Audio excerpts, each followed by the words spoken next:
Hello everybody, on coffee break here. I want to do a live. I've been going through all the comments. I miss a lot. I get a lot now. It's hundreds a day, plus all the PMs. It's vast. It can take up hours a day, and some days I get a chance to do it, and this is one of those evenings. So what I notice a reoccurring theme, whatever province, as I go on this federal journey, as I take on more and more followers, which there's literally 100 a day. It's pretty cool.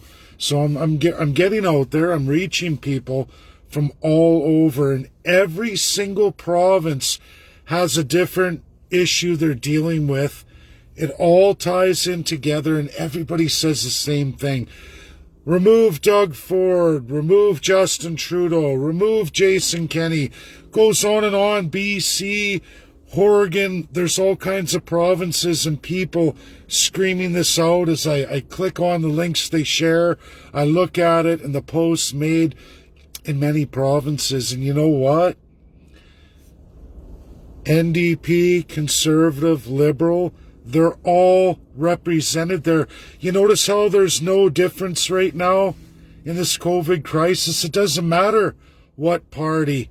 And I'm going to go back to it again. For all of those of you who don't know, share this video to those of any of the mainstream parties. In fact, it's all parties, because I'm going to tell you all Canadians today. Again, you have 0 codified provincial constitutions. In this world, you're not going to find that in any other countries, really. The vast majority who have regions are called, which are provinces, territories, states. There's some other narratives, names there too. They're all the same. The issue is, of those regions, they all have constitutions. Some have good rules of governance, some do not.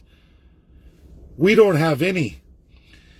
In all the provinces and territories in Canada, there exists no constitution. You cannot find a single expert in the world of constitutional law, whatever other crazy narratives some may present. There is not a one graduated expert in constitutional law study who will say, oh, Canada has provincial constitutions. They don't. We have 0.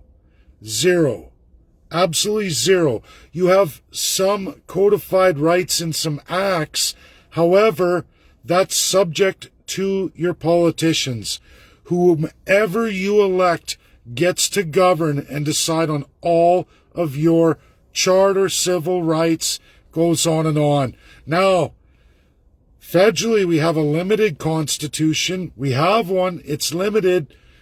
Doesn't matter if it was imposed or how it was crafted. It's here. It's what governs Canada. In that very, very limited constitution, the power rests in a colonial embedded power, everybody.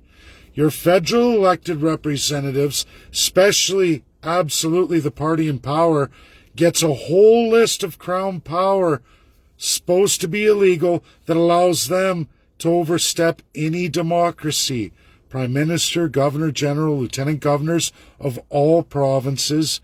However, under division of powers in that very limited constitution, it says federal powers, provincial powers. All civil rights generally are provincial powers. There's a few little rules that give a few to the federal government, very, very few. Most of Canadians' rights are found in the civil right.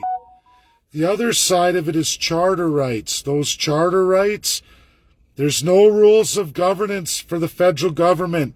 They get to, as you elect them, decide how they're going to see those administered for all of you. Reinterpreting them every time, every chance they get, every new government. You don't know what they're going to do because you don't have a codified constitution that says, hello, politician, you've been elected to represent me. Here's the rules of how you're going to operate. Should you step out of that and breach these rules of governance, these are the accountable things you're going to be subjected to, and the police, military, and all of it will follow that. Wow, what a concept. There are many, many countries out there that have this. Just look next door to the United States of America. They are so constitutionally sound comparatively to the rest of the world in rules of governance. They even have it at all 50 state levels. An American, an educated American, a good friend of mine who is just as well as me on looking into things, and we all learn off each other, even academics.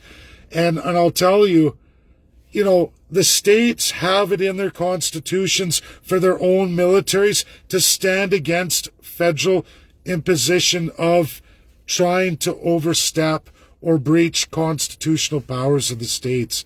That's why they don't, because nobody wants some military coup forming in a state and going after the federal government, and then the Supreme Court ruling, because they don't have any King's Court or juristocracy. They're left alone in the middle. Predicting American outcomes of court cases at the Supreme Court level is relatively easy. I've already proved that. Go on my timeline, as painful as people want to look at that, as angry as a lot of Americans got, I nail it 100%, almost word for word exactly how it would go. How would I know that? Well, that's called learning systems, learning juristocracy, learning King's Court, learning all the systems, and then coming to the conclusion that this is how the federal government in the U.S. under their court system will operate. And that's just about as easy as it is. Looking at precedent, you won't see judges stray from the Constitution. Very predictable, as it should be. You should be able to rest easy electing any Joe Jane dumbbell, and I use that word because in a really good Constitution, it shouldn't matter who you elect. All the checks and balances are going to be in place, holding that politician to account, forcing the politician to act with your best interests. That's true codification. There is none of that in Canada. Zero. The only codification that exists, very limited again, very small c here, is that the politicians run in crown power and can go around all your democracy. Her Majesty, which absolutely belongs to whoever you crown Prime Minister, with the only absolute right you have to vote every 4 years, or to create a federal party, or to create a provincial party. These are the only three absolute legal rights that can't be manipulated. I shouldn't say that. They could be. They could change the terms to make it so impossible and so hard you couldn't do the other two. And they're manipulating with Privy Council right now and pushing forward new voting rules, new multiple days. So we're not going to know who the party is, opening it up to all kinds of voter fraud. Largely worse than anything in the United States, my opinion. Can't prove it, but I've been through an election. I know the system. I know the election laws. And I'm going to learn the federal if it isn't the same as the provinces. However, I've read enough to know it certainly is. So that's my video. Share it to everybody, whoever comments about electing another party. Because if a party doesn't promise absolute dismemberment and redesign federally, stating rules of governance, how to protect the people and give strength to the people and make sure politicians are held accountable, they're never going to do anything for you. They're only going after the crown for themselves.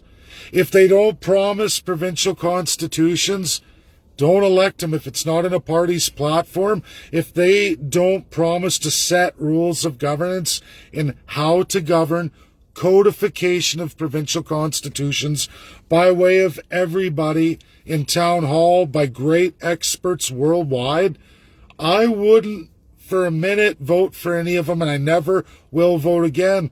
I'll just keep running in election after election, keep parties going, and keep educating Canadians as best as I can.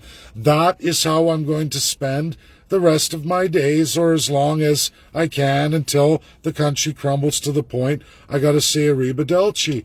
That's what's going to happen. I'm not running away.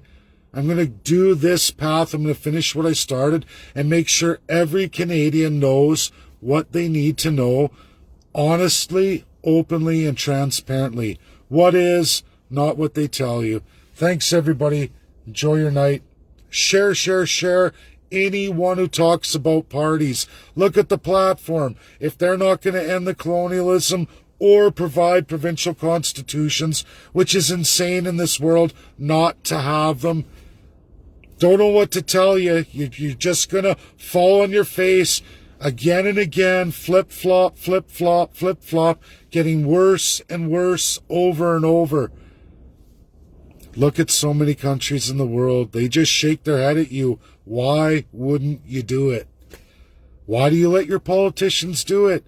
And there are some Canadians and some people who speak and they say, oh, that guy's a punk. Not me, but others. And maybe they're a little rude and a little rash with what they say about Canadians, but there's truth there. Canadians just bend over and take it. You just take it over and over, while so many other countries that people say are backward are getting this done right now, or third world are getting this done today as I'm shooting this video. But somehow we can't get it together in supposedly a first world country that I don't believe will be first world in another year. That's it. Share. Bye now.